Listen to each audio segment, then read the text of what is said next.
자, 여러분 반갑습니다. 자, 오늘은 7주차 수업입니다. 잠시 향후 일정에 대해 말씀드리겠습니다. 내일부터 황금 연휴에 들어갑니다. 4월 30일이 석가탄신일, 5월 1일이 근로자의 날, 4월 4일이 월요일인데 자율휴업이네요. 샌드위치 데이. 5월 5일이 어린이날입니다. 그런데 우리 수요일은 휴일이 겹치지 않네요. 온라인 수업일 경우에는 공휴일은 별 의미가 없습니다. 요즘 오프라인 대면 수업일 경우에도 보강은 다 해야 하거든요.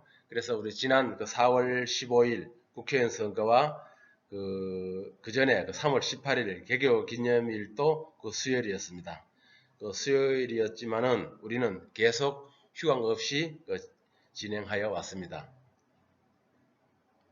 앞으로도 휴강 없이 계속 15주까지 갈 계획입니다. 문제는 중간고사와 기말고사인데 이론 과목일 경우에는 비대면으로 15주까지 갈 것 같은데 시험 방식이 좀 고민입니다. 상황을 봐서 연휴 끝나고 학사 일정을 참고하여 결정하도록 하겠습니다. 자, 그럼 오늘 수업을 시작하겠습니다.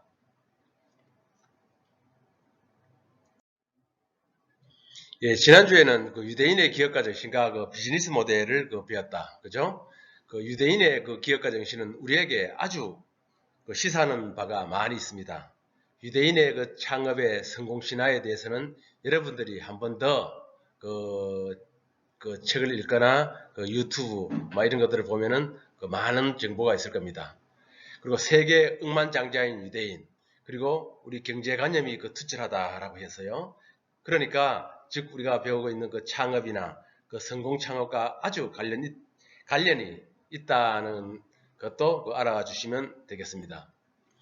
지난주에 말씀드린 바와 같이 창업은 단순 돈을 벌기 위한 수단으로 회사를 설립한다. 그래서는 단순 창업을 배우기 위해 창업을 배운다. 라는 목적의식을 가지면은 아주 잘못된 인식이라고 이야기했죠. 스타트업은 단순 창업을 위한 공부보다는 창업을 포함해서 졸업 후에도 그죠? 취업 직장 구하는 진로를 위한 공부라는 점도 꼭 기억해 주시면 좋을 것 같습니다. 성공한 유대인의 성공 비결 또한 지난주에 배운 이 기업가 정신이 몸에 배어있기 때문이라고 저는 생각을 하고 있습니다. 그래서 여러분들에게 이러한 교육도 가르치고 있습니다. 이해하시죠? 한 PPT 한번 볼까요? 중요하니까 기업가 정신이 얼마나 중요한가 한번 더 봅시다. 자, 우리 미국의 경우에는 놀랐습니다. 미국에는 벌써 우리 1945년대 하버드 대학에서 최초의 기업가 정신을 공부를 했어요. 그래서 60, 70년대 가서 이제 좀 약간 성행되는데 특히 1966년도에 기업가 정신 육성 NGO 카우프만 재단을 설립했습니다. 그래서 70년대 주요 대학의 MBA 과정을 개설했다는 것을 알 수가 있습니다. 상당히 빨리 시작했죠. 우리나라가 60, 70년대는 앙트레프레너십, 기업가 정신이라는 것을 모르고 있었습니다. 그래서 우리 80년대에 들어와서 대학 교육에 확산을 시켰다라고 보면 돼요. 그래서 80년대는 한 300여 개 대학, 90년대는 1000여 개 대학, 2000년대에 가서는 16,000여 개 대학이 우리 기업가 정신을 공부를 배운다라고 되어 있습니다. 그래서 우리 기업가 정신 교육이 지금 현재 우리 100여 개 대학에서는 엔터프레너십, 그죠? 우리 기업가 정신 센터를 갖고 있어서 고등교육 확산에 많이 기여를 하고 있다는 것을 알 수가 있습니다. 그리고 우리가 유럽의 경우에는 오른쪽 그림입니다. 1987년도에 유럽 기업가 정신 재단을 리서치 센터죠. 설립해서 특히 2000년대에 리스본 아젠다, 오슬로 아젠다 이 등을 거쳐서 특히 여기서 볼 것은 우리 저 2009년도에 있잖아요. 그죠? WEF가 월드 에코노믹 포럼이라고 제가 첫째 시간에 이야기한 것 같은데 세계 경제 포럼이라고 유명하다고 그랬잖아요. 그때 우리 모든 국가들에게 기업가 정신 교육 의무화를 권고를 했습니다. 그죠? 그렇기 때문에 우리 지금 현재 전 세계적으로 우리 기업가 정신을 공부를 하고 있습니다. 우리 대학에서도 우리 기업가 정신을 이렇게 공부를 하면서 몇 년 전에는 기업가 정신이라는 그 타이틀을 했는데 최근에 우리 창의적 그 스타트업이나 그 다음에 우리 4차 산업혁명의 미래 설계 이런 그 기업가 정신을 그 좀 세부 강론으로 그 쪼갰습니다. 쪼개서 지금 강의를 하고 있기 때문에 그 점을 그 이해해 주시면 되겠습니다. 오늘은 그 창업의 3대 요소 중 아이디어, 아이템 여기에 대해서 배워보려고 합니다. 그 창업의 3대 구성 요소가 뭐라고 했죠? 우리 오른쪽에 그림과 같이 우리 아이디어, 우리 기업가 정신, 자본이라고 했다. 그죠? 그래서 우리가 지난주 시간하고 그 지지난주 시간에는 우리 기업가 정신을 배웠어. 그죠? 오늘은 그 아이디어, 아이템에 대해서 배워볼 거예요. 그리고 우리가 다음 주에는 그 자본, 그죠? 자본이 뭔지 아면 자금 조달입니다. 돈, 그죠? 이 세 가지가 상당히 그 어느 하나라도 중요하지 않은 게 없어. 그죠? 이 세 가지가 성립이 되어야만이 창업을 할 수 있다는 것입니다. 그래서 우리 다음 주에는 그 자본, 그죠? 자금 조달에 대해서 배우고, 오늘은 그 창업, 사업 아이디어. 그러니까 이 앞에 창업이나 뭐 사업이랑 똑같습니다. 우리 보통 우리가 뭐 창업을 배울 때는 우리 창업 아이디어라고 이야기하고, 일반 그냥 창업할 때는 사업 아이디어 이렇게 얘기하거든요. 그래서 창업자는 창업, 일반 우리 기술은 그 생명 주기가 있다 해서요. 그래서 우리 중견기업이나 우리 큰 기업에서는 그냥 사업 아이템이라고 이야기를 할 수가 있겠죠. 그래서 그리고 이제 우리 향후에 이제 우리가 8주차까지는 우리 자금 조달에서 마치고 우리 9주차부터는 뭘 배우느냐 하면은 우리 이제 교과서에 그 제4장부터 시작할 거예요. 4장에 보면 창의성, 거기서 좀 구체적으로 이제 배워 나갈 겁니다. 그 마케팅도 있고, 그 다음에 아까 린 스타트업, 그 다음에 비즈니스 모델의 중요성에 대한 그 캔버스 모델, 뭐 이런 것들이 있는데, 이런 것들을 또 하나하나 또 실습을 해가면서 하는 시간이 있겠습니다. 자, 여기에서는 그 창업 아이디어, 그 사업 아이디어, 뭐 똑같다고 그랬어요. 그래서 여기에 대해서 알아보겠습니다. 우리 사업 아이디어는 아이템, 상당히 중요합니다. 우리 사업의 그 목적과는 그 필수 요건이 되는 거죠. 그죠? 사업을 하려면은, 창업을 하려면, 뭐, 같은 말이잖아요. 하려면은 아이템 없이는 못하는 거잖아요. 그죠? 어찌 보면은 가장 중요할 수도 있어요. 기업가 정신도 중요하고, 아이디어도 중요하고, 아이템도 중요하고, 그 다음에 돈도 다 중요하지만은, 어쨌든 창업의 스타트는 사업 아이템이다. 그죠? 그렇기 때문에 우리가 아이템을 어떻게 만들 것인가에 대해서 오늘 배워볼 겁니다. 그래서 여기 보면은 기업이라고 하는 그 경제 주체의 산출 요소를 규정하는 말이다 그랬어요. 이 사업 아이디어, 그죠? 사업 아이디어, 창업 아이디어는 뭐냐? 기업이라고 하는 경제 주체의 산출 요소, 그죠? 경제 주체의 산출 요소를 규정하는 말이다. 그 아이템은 제품이기 때문에 기업이라는 경제 주체의 주인공이죠. 그죠? 그 다음에 두 번째, 기업의 목적 달성을 위한 수단으로 최종 목적물이 바로 이 제품이고 상품이죠. 그죠? 상품, 제품 또는 이 서비스를 의미한다라고 보면 돼. 그 다음에 창업 기회는 창업을 준비하는 동안 뭐로 시작한다고? 우리 창업의 기회는 아이디어부터 출발하는 거야. 아이디어. 그죠? 우리 이제 앞으로 우리가 이 아이디어 발굴이 상당히 중요한 거거든요. 그래서 우리 후반부에 가서도 또 우리 창의성에 대해서 배우거든요. 거기서도 어떻게 아이디어를 발굴하느냐에 대해서 도 배워볼 겁니다. 그 다음에 어떤 아이템을 선택할 것인지가 가장 중요하다. 그죠? 왜? 돈을 벌어야 되기 때문에. 돈이 되는지 돈이 안 되는지는 어떤 아이템을 선택하는 것이 되는지 그 비즈니스 모델과 또 연관되는 거잖아요. 그래서 어떤 아이템을 선택할 것인지가 가장 중요하다. 그리고 창업 아이템은 고객 니즈, 그죠? 니즈와 타겟, 표적 시장의 특성을 반영해야 된다. 그리고 경쟁자와 다르게 제공하고 접근할 수 있는 이 차별화, 그죠? 상당히 중요하다.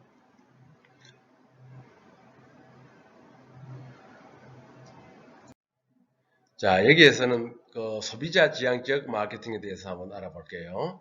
그 소비자 지향적 마케팅을 알아보려면은 먼저 마케팅 변천 과정을 설명하지 않을 수가 없습니다. 그래서 마케팅의 그 변천 과정은 우리 여기 보다시피 우리 제품 지향적 단계라는 게 있어요. 그리고 두 번째 단계가 여기에서 나오지 않지만은 판매 지향 단계라고 있어요. 그리고 세 번째 시장 지향적 단계. 그래서 총 그 세 가지가 있습니다. 마케팅의 변천 과정은 제품 지향 단계, 두 번째 판매 지향 단계, 세 번째 시장 지향 단계가 있는데, 그래서 여기서는 우리가 이제 그 두 가지만 알아볼게요. 그 먼저 한번 여기 PPT 자료를 한번 볼까요? 우리 레브론. 저 레브론 회사 아시죠? 우리 미국의 화장품 회사죠. 여러분들 여성분들은 잘 아실 것 같은데 그게 큰 메이커는 아니죠. 그죠? 그렇지만은 레브론 1932년도에 그 생긴 그 유명한 그 화장품 회사입니다. 여기서 제품 지향적이라는 것은 여러분들 잘 한번 생각해 보세요. 화장품을 만든다. 우리 제록스에는 커피 장비를 만든다. 콜롬비아 영화에서는 영화를 만든다. 브리타니카는 백과사전을 만든다. 캐리에는 에어컨을 만든다. 이것이 제품 지향적 정의라는 거죠. 자, 그러면은 화장품을 만든다, 커피 장비를 만든다, 영화를 만든다, 백과사전을 만든다, 에어컨을 만든다. 이렇게 봤을 때 어떤 생각이 들어요? 우리 옆에 시장 지향적 정의는 화장품을 만든다는 우리는 희망을 판다, 우리는 사무실 생산성 증대를 돕는다, 영하, 오락을 시장에 내놓는다, 백과사전, 우리는 정보를 생산 보급하는 사업을 말한다, 에어컨, 우리는 집안의 안락한 분위기를 제공한다. 약간 무슨 뉘앙스가 좀 다르죠? 우리 쉽게 한번 생각해 볼까요? 우리 제품 지향적 단계는 우리 산업혁명 직후거든요. 이 당시에는 어땠느냐? 수요가 공급을 초과하여 물건만 있으면 팔리는 시기입니다. 그죠? 지금은 물건이 남아도 오는 시대잖아요. 옛날에는 물건이 그 부족한 시대였어, 물자가. 그래서 물건만 있으면 그 팔리는 시기였습니다. 따라서 생산자들은 소비자들의 합리적인 가격과 우수한 품질을 가진 제품을 구매할 것이라고 가정하고 제품의 양과 질에 초점을 맞춰왔습니다. 그래서 이 단계의 경영 핵심은 대량 그 제품을 효율적으로 생산하는 데에만 있었거든요. 그래서 어쨌든 이 당시에는 대량 생산을 하면은 좋은 거예요. 소량 생산보다는 대량 생산을 해야만이 많이, 그죠? 그 이익이 많았다라는 거죠. 지금도 마찬가지지만은 어쨌든 그 당시에는 특별히 그 물건만 찍어내면 된다라는 것이죠. 자, 여기서 또 알아야 할 것은 우리 두 번째가 뭐라고 했죠? 판매 지향 단계거든요. 이때는 1920년대 그 대공황 이후에 생겨났습니다. 이때부터는 어땠느냐? 제품의 질이 좋더라도 소비자가 외면하게 되는 거죠. 그래서 기업은 제품을 판매하기 위한 무슨 활동을 해야 되죠? 그 선전을 해야 되는 거죠. 광고 활동을 해야 하는 것을 느꼈다라는 거죠. 그래서 우리 시장 지향적인 거냐, 지금은 어떠냐? 이제 공급이 수요를 초과하게 돼요. 그죠? 아까 우리 1단계 제품 지향적하고 시장 지향적 정 반대라, 반대. 그렇기 때문에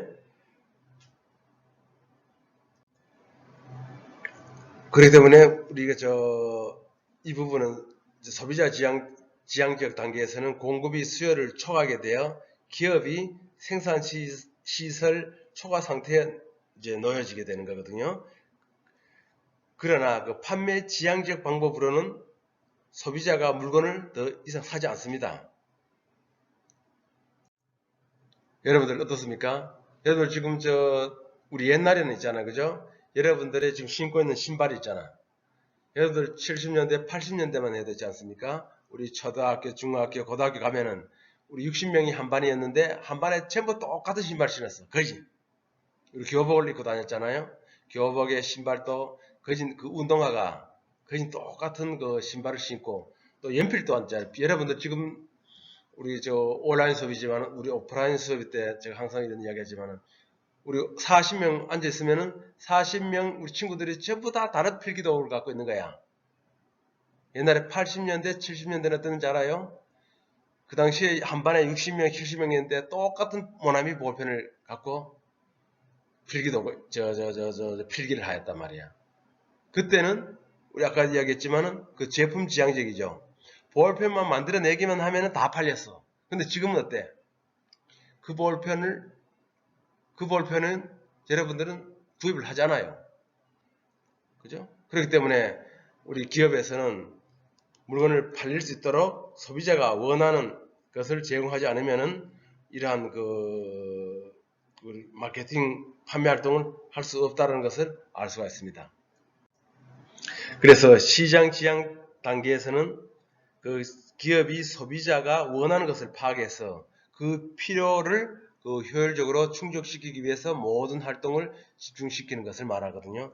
그래서 그게 바로 단순한 판매가 아닌 그 마케팅입니다. 마케팅. 그래서 우리 앞으로 우리가 창업 마케팅도 배우겠지만은 이제 마케팅 활동을 하지 않으면은 물건이 팔리지 않는다라는 거죠. 그래서 이제 마케팅 하는 방법도 우리 시장 지향적인 뭡니까? 우리 화장품을 그냥 판다라고만 하는 것이 아니고 우리는 희망을 판다라는 거죠. 그죠? 커피를 생산하고 커피 장비를 만드는 것도 우리 사무실에서 우리 직원들이 생산성 증대를 위한 그 커피라는 거죠. 그죠? 영화도 단순 영화 보는 것만 하지 않고 우리 오락시장을 시장에 내놓는다라는 이러한 관점이고 또 사전에 찾아보는 것만 국한하지 않고 우리는 그 정보를 생산하고 보급하는 사업을 말한다라는 이러한 것들의 그 시장 지향적인 그 정의라고 이렇게 알아두시면 됩니다. 자, 사업 아이디어의 원천은 뭐냐라고 한번 볼까요? 우리 아이디어의 원천은 뭐냐? 한 7가지가 있는데 우리 첫 번째 볼까요? 우리 기대치 않았던 초대라고 됐어. 뭐냐 이게? 사업 아이디어는 초대성 제안이나 부탁의 형식으로 오면서 발생하는 경우. 어떤 사업 아이디어는 그 초대성 누가 기대치는 않았지만은 누가 이걸 한번 해보세요라고 하는 거죠, 그죠? 누구의 권유에 의해서 그 남의 부탁에 의해서 발생한다라고 보면 되고, 그다음 두 번째 전직. 우리 보통 우리가 예비 창업자라고 이야기 창업을 하기 전에 우리가 몸담고 있었던 이전 직장, 그죠? 이전의 직장 경험을 통해서 그 업무와 관련해서 얻어지는 경우가 있습니다. 그리고 권리의 취득이라는 것은 그 아이디어 개발권자 있잖아요. 특허권자들의 그 특허를 사서 거기 기술 이전이라고 하거든요. 그래서 기술을 구입을 해가지고 우리 창업을 하는 경우가 있습니다. 우리가 돈만 빌리는 것이 아니고 이 기술도 빌릴 수가 있다는 거죠. 그죠? 그래서 아이디어 개발권자로부터 권리를 구입하는 경우와 아이디어 창안자, 그죠? 이제 특허권자와 창업 내하고 그 협력 관계를 맺는 경우가 있어요. 그 다음에 우리 사업 수행하는 과정에서 얻게 되는 또 다른 사업 기회. 자, 그 다음에 우리 취미, 이거 중요합니다. 우리 뒤에도 나오지만 취미로 시작하게 된 것이 사업으로 이어진 경우 중요합니다. 뒤에 한 번 더 나오니까. 그 다음에 사회활동을 통해 만나는 사람들부터 아이디어를 얻는 경우, 그리고 단순 행위의 관찰, 주변 상황을 단순 관찰함으로써의 창업 아이디어를 발굴하는 것. 우리 여기 우리 7번 또 우리 후반부에 구체적으로 배울 겁니다. 한번 실습을 해볼 거예요.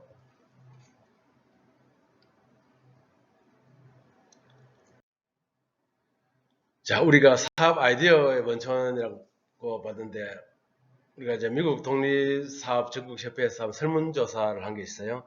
지금 하고 있는 사업 아이디어를 어디에서 얻었느냐라고 설문해 봤더니, 역시 이전에 일했던 경험에서 가장 많이 있었어. 그죠? 그리고 취미 관심사에서도 16%가 되었고, 우연한 기회가 11%. 그죠? 어떤 사람이 아까 이야기한 그 제안에 의한 아이디어가 한 7% 정도 되었다는 거. 이거는 참고적으로. 자, 여기서는 사업 아이디어의 탐색을 했어요. 우리 탐색 단계의 핵심이 뭐냐라고 보면은 가장 적합한 창업 아이디어를 찾아내는 것이거든요. 그러면은 어떻게 핵심이 뭐냐? 한번 볼까요? 창업 아이디어 탐색은 창업자의 흥미와 관심이 중요하다는 거예요. 아이디어 탐색. 여러분들의 그 호기심이 많아야 되는 거예요. 호기심, 흥미와 관심이 중요하다. 그 두 번째는 창업자의 경험과 지식, 상당히 중요하다고 그랬어요. 경험과 지식 등도 창업 아이디어를 선정하는 데 중요하다 그랬어요. 세 번째는 기술 부분 창업에는 기술 발전 동향, 수요 예측이 중요한 거야. 그죠? 이런 것을 이 발전 동향하고 수요 예측을 알아야 여기에 준해서 우리 아이디어를 발굴해야 된다는 거죠. 너무 그 유행에 지나간 거나 또 완전 뜬구름 잡는 그 사업 아이템이나 이런 것들은 하면 안 되는 거죠. 그죠? 그리고 상세한 정보가 없을 때, 그죠? 없을 때 이제 그 사업 아이디어를 또 탐색을 해야 되는 거예요. 그리고 유사 분야의 종업자들의 객관적 그 조언이 도움이 됩니다. 그래서 내가 창업을 할 때는 그 내가 아이템이 하나 그 선정됐으면 그 유사 부자들 있잖아요. 그죠? 실질적으로 그 창업을 그 하고 있는 사람들이나 그 다른 종사자들의 객관적인 조언도 많이 된다는 거죠. 그게 바로 우리가 탐색 단계의 그 핵심 요소라고 보면 됩니다. 자, 여기서는 그 아이디어 탐색 요령은 뭐냐 한번 볼까요? 어떻게 그 아이디어를 탐색하느냐를 한번 볼게요. 그 가까운 주변에서부터 접근한 것이 바람직하다. 그래서 첫 번째, 그죠? 우리 아이템 있잖아요. 멀리 있는 것이 아니에요. 가장 여러분들 가까운 데 있는 거야. 그러니까 우리가 이제 이 부분도 우리 향후에 한번 구체적으로 실습을 해가면서 배울 거예요. 그러니까 좋은 그 아이디어는 멀리 있는 것이 아니고 내 옆에 있다라는 것. 그리고 우리 아이디어를 탐색할 경우에 그 인터뷰 과정에서 얻게 된 것들은 빠짐없이 기록하고 그 정리하는 습관을 가져야 된다. 옳고 그름을 판단하기 전에 먼저 기록하되 상황에 맞도록 연결하는 것이 필요하다. 또 그리고 비판적인 의견 수용은 창업 아이디어에 대한 다양한 접근이 가능하다. 다양한 창업 관련 정보 원천을 통해서 향후 시장 예측과 나름대로의 시장 전망을 할 수 있다. 우리 다음 단계에서는 직접 시장에 대한 반응과 현장 조사를 이제 실시해야 됩니다. 그리고 아이디어가 갖는 특성을 직접 확인함으로써 아이디어에 대한 리스크를 파악할 수 있어요. 그리고 장단점 파악을 통해 아이디어에 대한 차별화 포인트를 찾아내는데 주력을 해야 된다는 것. 이것을 알아주시면 됩니다. 그 다음, 아이디어, 그죠? 사업 아이디어의 선정 기준. 이제 그 아이템 선정의 중요성은 창업과 그 창업 아이디어는 이 선택의 문제는 바늘과 실의 관계, 바늘과 실. 그죠? 바늘하고 실의 관계라는 것은 그만큼 그 같이 창업과 아이템이 그만큼 그 중요하다는 거잖아요. 그죠? 그래서 사업을 하고자 하면 반드시 영위하고자 하는 아이템이 있어야 한다. 사업의 성패와 직결된 문제예요.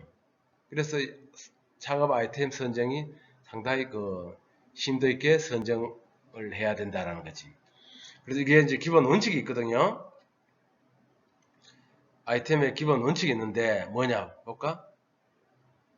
첫 번째, 이거 중요합니다. 이거는 해당 사업의 성장 가능성이 있는지 없는지를 알아야 돼요. 그죠? 그 지식이 있어야 되겠죠. 이걸 알기 위해서는. 그리고 두 번째, 이것도 중요한 거야. 자신의 경험이나 특징을 활용할 수 있는가? 제일 중요한 거죠. 내가 좋아하고 잘하는 것을 해야 되는 거겠지. 경험도 없고 못하는 걸 하면 그 창업을 하면 안 되는 거예요. 남들이 잘한다고 해서 돈 벌 수 있다는 그런 아이템을 그냥 갖고 하는 것이 아니라는 거죠. 창업은. 그죠? 내가 잘하는 것, 자신 있는 것, 그죠? 이런 것을 그 아이템 선정을 해야 된다. 그 다음에 우리 세 번째, 실패 위험이 적은가? 뭐 당연한 거죠. 그죠? 그 다음에 공장을 설립해야 되는가? 자, 여기서 한번 볼까요? 요 4번하고 5번 아웃소싱 요거 거진 대조적인 거야. 우리가 창업을 할 때 우리가 창업에 우리 4대 요소가 있잖아요. 우리 3대 요소는 아까 아이템, 기업가 정신, 자금이라고 그랬잖아요. 네 번째가 어찌 보면은 사업장이 될 수 있는 거야. 물건을 어디선가 만들어야 되잖아요. 그죠? 그런데 옛날에는 무조건 공장이 있어야 되지만은 아이템에 따라서 공장이 없어도 돼요. 물론 제조업도 내가 직접 안 만들고 공장을 설립하지 않고 우리 남한테 그죠? 위탁하는 것, 아웃소싱을 줄 수 있잖아요. 그렇기 때문에 이 공장을 설립할 것인가 안 할 것인가는 여러분들의 중요합니다. 왜? 이게 바로 돈하고 관련된 거예요. 자금하고. 그죠? 직접 공장을 설립했을 때와 아웃소싱을 했을 때 어느 정도의 그 이익이, 손익이 그 차이가 있는지 그걸 파악을 해야 된다는 거죠. 그 다음에 또 6번 대기업 참여가 곤란한가 그랬습니다. 그죠? 우리 중소기업들이 가장 그 애로사항이 그죠? 내가 발명사 해놓은 대기업이 갖고 가보는 거. 그죠? 그런 부분들이 있는데 요즘 많이 이런 것들이 문제가 돼가지고 많이 그 우리 국가에서도 노력하고 있는데 어찌 될지 모르겠네요. 그리고 자기 자본 규모가 적당가 이게 중요한 거죠. 다음에 우리 자금 조달에서도 우리 자금 조달에 대해서 배울 거거든요. 이 자기 자본과 이 남의 자본이 있어. 창업을 할 때 자기 자본과 남의 자본을 갖고 했을 때 여러분들이 내가 전부 다 그 남의 외부 자본을 의존할 수는 없잖아요. 그죠? 그래서 자기 자본이 내 자본으로 충분한 것인가 이것도 타당성 조사를 분석을 해봐야 되는 거예요. 그리고 여덟 번째 수요와 시장성이 충분한지 그죠? 내가 물건 만들어서 팔릴 것인가 팔려야 된다는 거죠. 1, 2년 이내에 수요가 형성될 수 있느냐 그죠? 만들어 가지고 1년, 2년 있어도 물건이 팔리지 않으면 안 된다는 거죠. 그래서 또 9번째 투입 비용에 대한 수익성이 높는가? 그죠? 이거 상당히 우리 마케팅 전략이 가격 전략이 중요한 거죠. 그 다음에 일시적 유행이 그치지 않는 분야인가? 당연한 거지, 그지? 유행 끝난 시점에 여러분들이 사업하려고 시작하면 안 돼요. 이런 것들을 유행도 잘 봐가면서 사업에 임해야 된다는 거. 우리가 창업 아이디어의 선정 기준이라고 했어요. 볼까요? 이거 보면은 적성 능력의 적합 여부. 여러분들 아이템 선정할 때 여러분들의 이걸 한번 잘 봐야 돼요. 시장 입지성 전망과 수익성 양호 여부, 상품성 우수 여부, 위험성 여부 이걸 잘 봐야 된다는 거야. 이거는 그죠? 적성 능력의 적합 여부는 본인을 이야기하는 거야. 내 적성과 성격이 맞는가? 내가 첫째 시간에 우리가 이 사례를 한번 이야기한 적이 있는데, 그죠? 어느 기업에 가서 자기하고 전혀 다른 업종에 컴퓨터에 하던 직원이 밖에 나가서 생계를 위해서 분식집을 하면 사업에 성공할 수 있을까요? 없어요. 그죠? 그렇기 때문에 자기 적성, 경력과 상당히 맞는지 안 맞는지 봐야 된다는 거죠. 중요합니다. 이것도. 그 다음에 건강유지 능력은 있는가? 취업도 마찬가지죠. 직장도 마찬가지지만 창업도 건강해야 되는 거예요.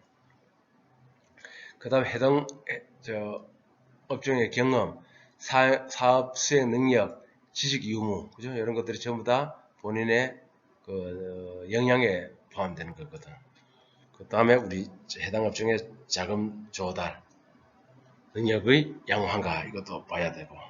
그 다음에 시장성, 그죠? 입지 전망은 뭐냐? 해당 지역에서 시장 분석상 입지가 해당 업종에 적합한가? 그죠? 시장이, 그러니까 여러분들 아이템이 이 시장에 맞아야 된다는 거죠. 어떤 시장에 따라 달라질 수가 있다는 거죠. 사업 발전 단계상 도입기인지 성장기인지 잘 봐야 되겠죠. 우리 기술의 수명주기 이야기했죠. 수명주기, 그죠? 수명주기 했을 때 이 기술에도 이 시장도 마찬가지예요. 우리 모든 기술이 수명이 있는데 이 단계에서 올라가서 시작하면 돼야 안 돼. 상당히 위험하죠. 돈 벌 수 있는 기간이 그만큼 짧다는 거지. 여기서 시장 초기에 유행하지 않고 이 유행 단계가 이 부분이 되지 않습니까?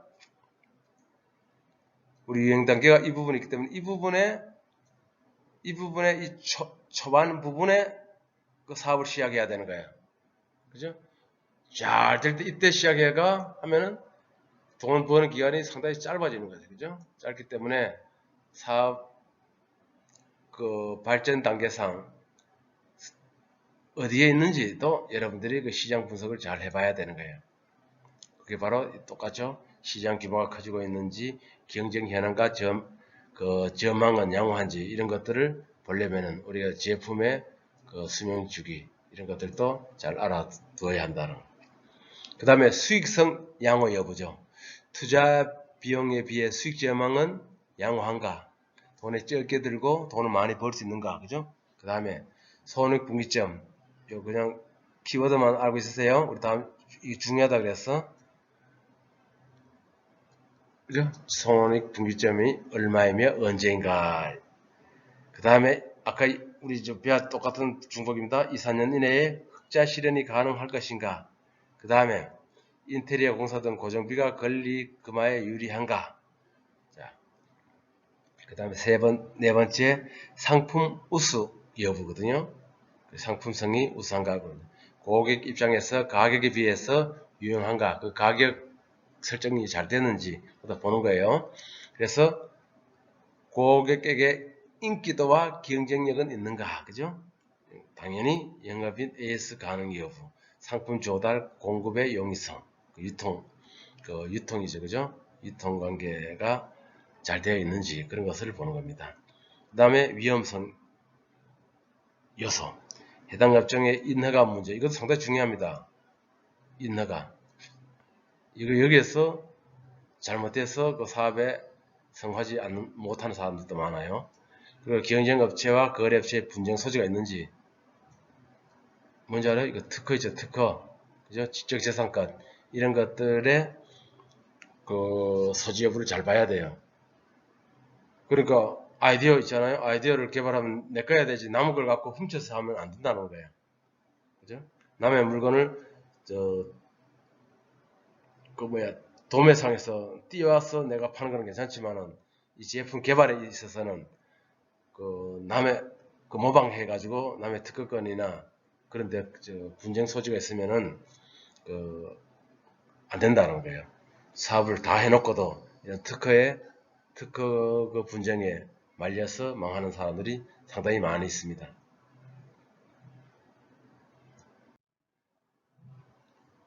그리고 사업 아이디어 선정 시 고려 요소와 순서인데 우리가 유망 아이템이 중요하잖아요. 그래서 유망 아이템의 기본 조건을 갖춰야 되는 거예요. 첫 번째로. 그러면 유망 아이템은 뭐냐? 한번 볼까요? 우리가 중소기업에서 우리 연구원에서 많이 쓰는 용어입니다. 유망 아이템, 유망 기업. 장래성이 있고 수익률이 높은 업종으로서 안정적인 매출 실현이 가능할 뿐 아니라 자금 회전율이 높은 업종. 이것이 바로 유망 업종이라. 당연한 거죠. 그죠? 이건 어려운 것이 아니다. 그렇지만 아는 것도 다시 리뷰를 해봐야 되는 거예요. 그리고 돈벌이가 확실한 업종이라기보다는 실패율이 낮은 업종으로서 어느 정도 부가가치가 있고 기본 시장이 존재하여 향후 수요 확대의 여지가 큰 업종. 그러니까 실패율이 낮고 업종이 어느 정도 부가가치가 있어야 된다 그래서 그죠? 있고 또 기본 시장이 존재해야 된다는 것은 왜 무슨 이야기냐면은 이 기본 시장이 없으면 새로운 시장을 개척하려면 얼마나 힘들겠어요. 그죠? 어느 정도 기본 시장은 있고 아까 얘기했잖아요. 우리 제품의 그 라이프 사이클 봤을 때 어느 단계 그죠? 어디에서 사업을 시작해야 되는지가 그 중요하거든. 우리 여러분들 주식 투자하는 것도 똑같아 사실은. 우리 주식도 똑같이 우리 이런 사이클 있잖아요. 그죠? 주식을 언제 투자해야 되는지 또 판단을 잘해야 된다는 거죠. 바로 주식으로 말하면은 뭡니까? 실패율이 낮고 우량주를 가져야 되는 거고 기본 시장이라는 것은 우량 그 기존에 있는 그 큰 기업들 있지 않습니까? 그런데 우리 신생 기업이 성공할지 안 할지 상당히 그 판단하기 어렵지 않습니까? 그죠?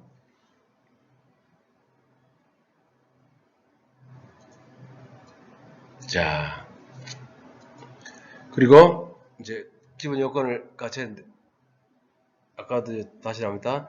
대기업 참여가 곤란한 새로운 업종 그랬어요. 그 다음에 기동성이 있는 업종, 자본 규모에 적합한 업종.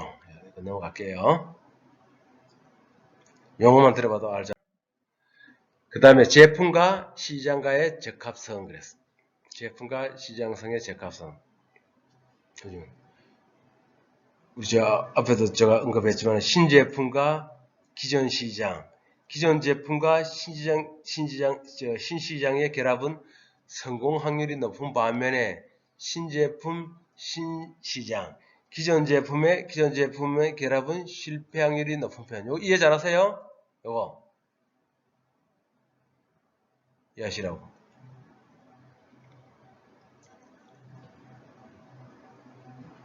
신제품과 기존 제품과 신의 결합은 성공률이 높고 신제품과 신시장, 기존 제품과 기존 시장의 결합은 실패 확률이 높다라는 거. 알아두세요. 그 다음에 자신에 맞는 창업의 아이디어의 선택이었습니다. 당연히 전문 지식이나 경험이 있는 분야를 선택해라 하는 것. 자, 이해가 있습니다. 빨리 넘어가겠습니다. 그 다음에 자신의 적성이나 성격에 맞는 분야의 선택. 그 다음에 자신의 연령에 맞는 분야를 선택해야 되는 거예요. 사실 우리가 제가 성인자들, 여러분 학생이지만은 우리 성인 그 예비 창업자들 교육에 이런 이야기를 많이 합니다.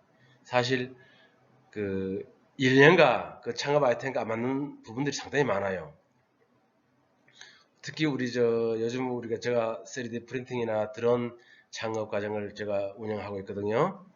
우리 유한대학교에서 하면은 나이가 많이 드신 분들이 우리가 방과후 교강사 과정 같은 걸 배우러 오시는 분들이 있어.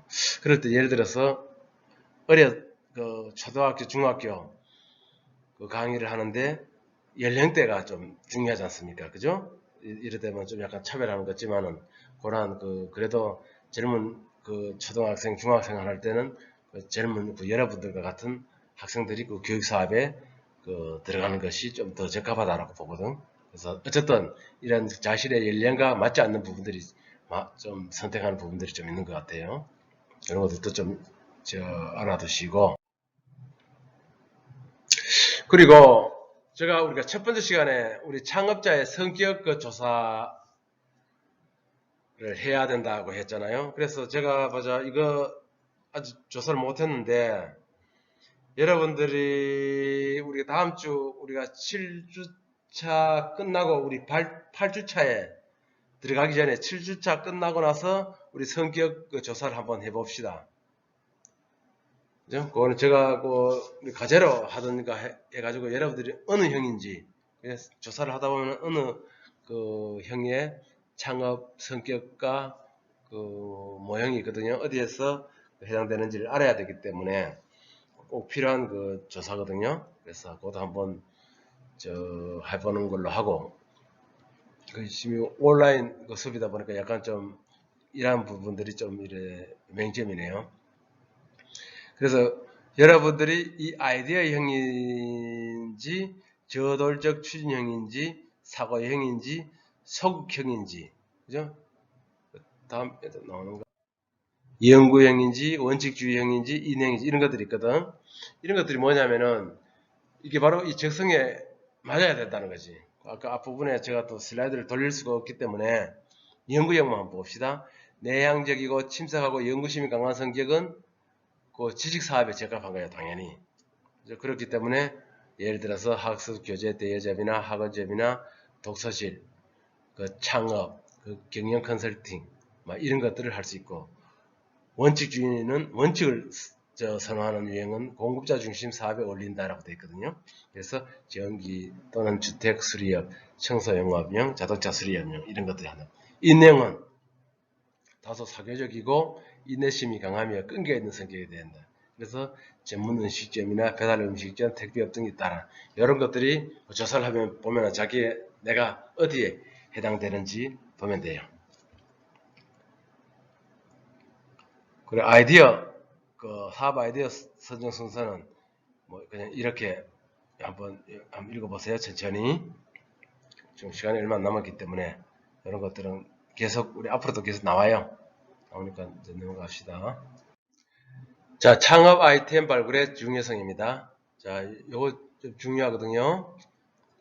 창업 아이템은 창업 성공을 좌우하는 가장 결정적인 요소이기 때문에 창업 아이템을 찾는 일은 매우 중요하다라고 이야기했어요. 자, 그리고 창업 아이템을 찾아서 최종적인 사업 아이템을 결정하기 위하여 우리 다음 세 가지 단계가 필요하다 그랬는데 우리 1단계, 2단계, 3단계가 뭐냐? 1단계는 창업을 하기 위한 다양하고 좋은 창업 아이템 후보를 찾는 거예요. 그죠? 창업 아이템 후보를 찾아내는 거. 두 번째 단계, 창업 아이템들의 타당성을 시장성, 기술성, 수익성, 독창성 등의 측면에서 분석을 해야 하는 것이에요. 그 다음에 3단계에서는 창업자의 능력과 상황에 적합한 최종 아이템을 선정하는 거예요. 그렇게 이러한 그 단계가 있다라는 것을 알아두시고 우리가 창업 아이템을 우연하게 찾는 방법의 그 요약입니다. 우리 창업 아이템을 우연하게 발견하는 방법이란 무엇인가? 창업자가 일상생활 중에서 우연하게 창업 아이템을 얻는 방법을 의한다. 우연하게. 창업자의 경험과 지식, 외부의 정보, 취미활동, 기타 방법을 통해서 창업 아이템을 우연하게 발견하는 방법을 이야기하는 거예요. 그림 보면 이해하시겠죠, 그죠? 경험과 지식, 외부의 정보, 기타 방법, 취미활동. 그죠? 우리 여기에 대해서 한번 알아볼게요. 경험과 지식. 이 그림만 보면 돼요. 그죠? 경험의 지식 유형은 전공과 전문 지식, 직장 경험 이런 걸 통해서 창업 아이템을 발굴하는 거라고 보면 돼요. 그죠? 우리 창업자의 본인의 이거, 그죠? 그것이 바로 이거라고 보면 됩니다.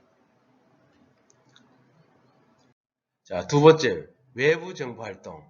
외부 정보 활동은 우리 인적 네트워크, 인터넷 미디어, 전시회 박람회, 세미나 등등 이런데 돌아다니면서 여러분들의 정보를 습득하는 거예요. 그래서 창업 아이템을 발굴하는 거나 한다고 보면 돼요. 그래서 우리 여기 보면은 창업자 개인 혼자 정보를 얻을 수 있는 범위와 깊이는 제한되어 있다. 그죠? 제한되어 있기 때문에 다양한 사회적 네트워크, 미디어, 전시회 등에 가서 우리가 하는 것이 바람직하다. 자, 이걸 한번 보세요. 자, 그렇기 때문에 외부 정보 활용이라고 보는데, 그 다음에 취미활동. 이거는 중요하다 그랬어요. 그죠?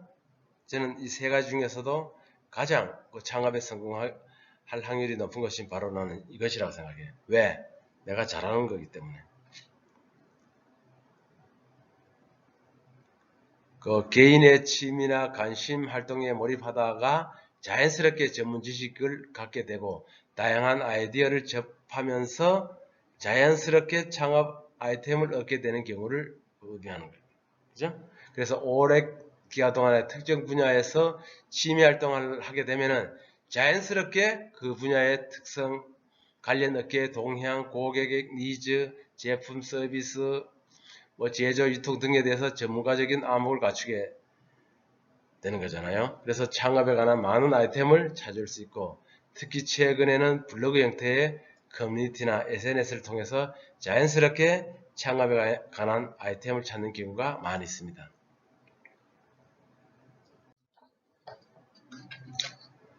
우리 기타로는 우리 외부장과 우리 사업학장, 예상하지 못한 발견들이 있거든요. 그래서 외부자는 뭐냐면은 그 친구나 친척 등과 같이 그 지인으로부터 기대하지 않았던 제안이나 부탁의 형태로 창업 아이템을 얻는 경우를 말하는 겁니다. 예를 들어서 함께 일하던 직장 동료로부터 해당 업종에서 창업에 관한 아이디어를 듣고 함께 퇴직하여 창업을 시작하는 경우, 이런 것들이 외부에서 제안을 받는 대표적인 사례가 되겠습니다. 그리고 사업의 확장, 기존에 사업을 하고 있는 부분을 새로운 유형의 사업을 확장하는 경우를 이야기를 한 겁니다. 예를 들어서 경영 교육용 콘텐츠 개발을 전문으로 하던 한 회사가 컨설팅 회사에 대한 획기적인 사업을 얻어서 새로운 회사를 설립하는 경우를 말하는 거거든요.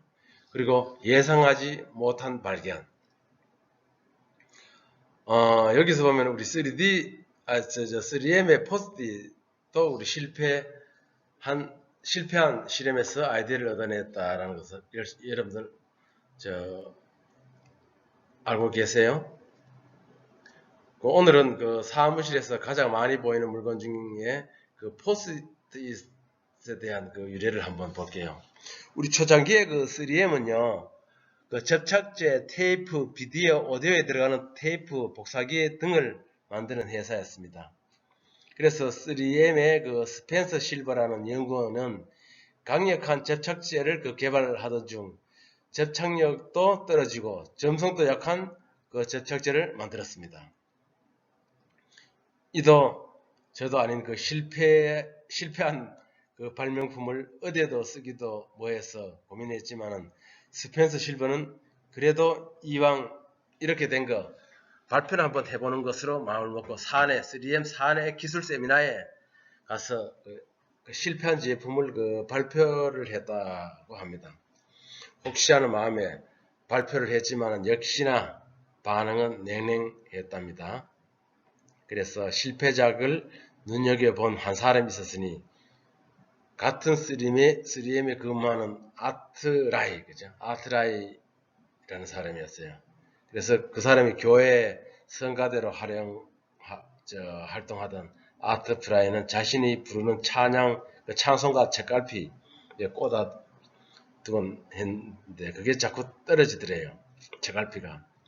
그래서 그 스펜서 실버가 실패했던 개발물과 그 책갈피를 더하면 문제를 해결할 수 있겠다라고 제가 생각이 든 거죠. 그래서 그 스펜서 실버가 실패했던 끈적임을 약한 접착제가 바로 지금 포스트잇의 시초랍니다.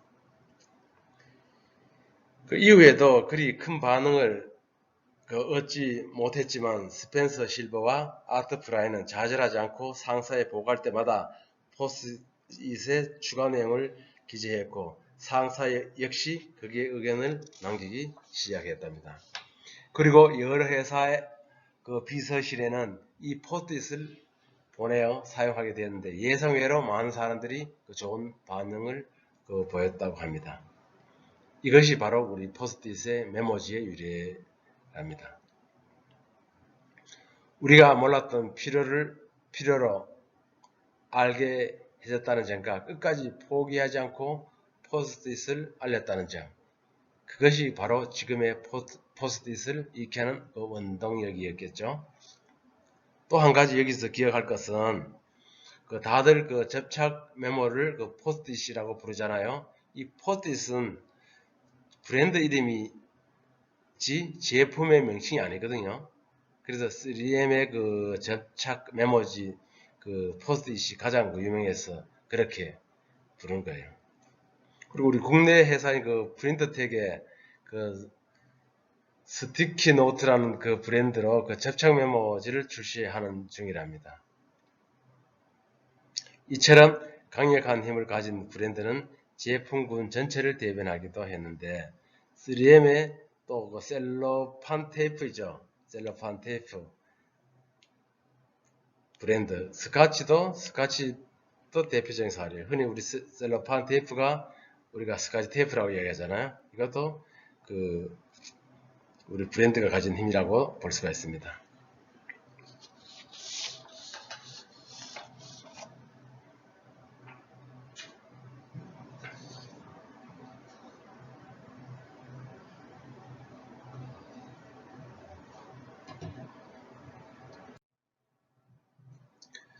자, 그러니까 요 한번 여기 있잖아요, 그죠? 여기는 실습하는 거거든, 사실. 그래서 우리 목적은 뭐냐? 창업 아이템을 우연하게 찾아내는 4가지 방법을 이해하고 직접 창업 아이템을 찾아보는 데 목적이 있습니다. 진행 방법은 우연하게 창업 아이템을 얻게 되는데 4가지 방법에 의해서 아이디어를 찾아보시오 하면 여러분들의 아이디어의 원천은 뭐였으면 아이템이 뭐냐라고 한번 찾아볼 수 있겠어요? 한번 조용히 한번 기록해 보세요. 자, 우리 마지막으로 우리 창업 아이템의 10개명을 한번 볼까요? 자, 첫 번째 뭡니까? 누구나 좋다고 생각하는 아이템에 현혹당하지 말라. 이해되죠? 두 번째, 사업 아이템에도 수명이 있다는 사실을 명심하라. 우리가 제품에는 수명이 있다고 이야기했어요.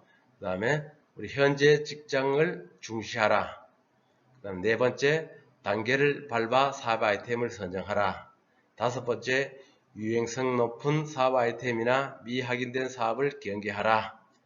그 다음 여섯 번째, 하이테크형, 하이터치형을 촉구하라.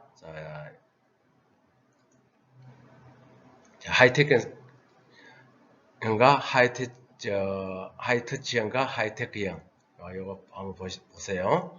그 다음에 사업 아이템은 조급히 결정하지 말라. 유망 아이템에 대한 선입견을 버려라. 사양 사업을 무시하지 말라. 그 다음에 마지막으로 우리 창업자의 적성, 경험, 능력을 최우선으로 고려하라 라고 이야기했습니다. 자, 오늘은 이것으로 마치겠습니다. 자, 우리 출석 체크 아시죠? 지난주와 같이 그 밑에 댓글을 달아주면 되겠습니다. 자, 여러분, 수고하셨습니다.